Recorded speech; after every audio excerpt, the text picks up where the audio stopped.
le projet Urban Cult Lab Africa a favorisé le rapprochement entre les domaines de la culture et du numérique. Il a notamment permis de valoriser, par le biais de plateformes digitales qui sont en cours de constitution, le patrimoine immatériel, musical et mémoriel de plusieurs pays africains.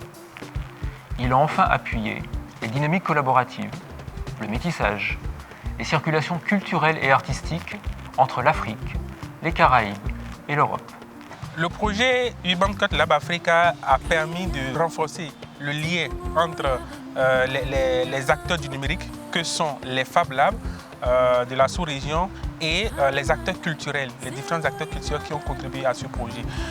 Donc concrètement, il a été question en fait d'utiliser les technologies, les machines, les outils en fait de fabrication numérique que nous avons dans nos espaces respectifs pour pouvoir promouvoir la culture urbaine. Ce projet unique a produit deux grands résultats pour nous. D'abord, il nous a permis de rencontrer un grand nombre d'opérateurs béninois actifs dans les secteurs du numérique, de la culture, de l'art, qui sont des domaines d'intervention privilégiés pour la coopération de Wallonie-Bruxelles et qui sont également des domaines d'intervention professionnelle très importants pour Wallonie-Bruxelles en Belgique, puisque nous avons vocation à appuyer l'entrepreneuriat culturel et les entreprises culturelles.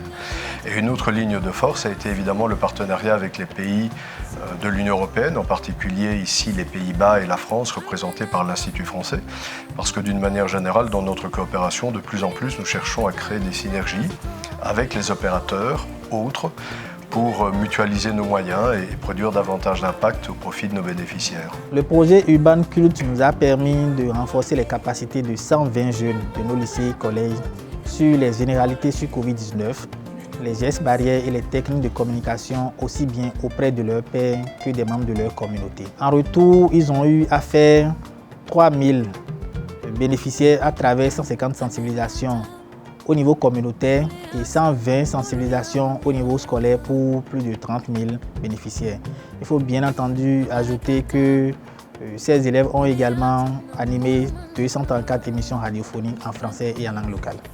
Avec le projet Urban Cult Africa, vous avez désormais la possibilité d'avoir accès à une base de données sur le plan international et vous avez accès à des sonorités, des instruments traditionnels du Bénin et d'Afrique.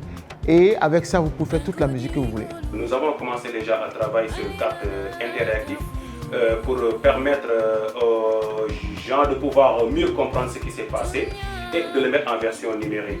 Donc avec une carte interactive, on va mettre Castel, la porte, la maison des esclaves, la porte sans retour et autres. Nous travaillons avec des universitaires, des chercheurs et des archivistes.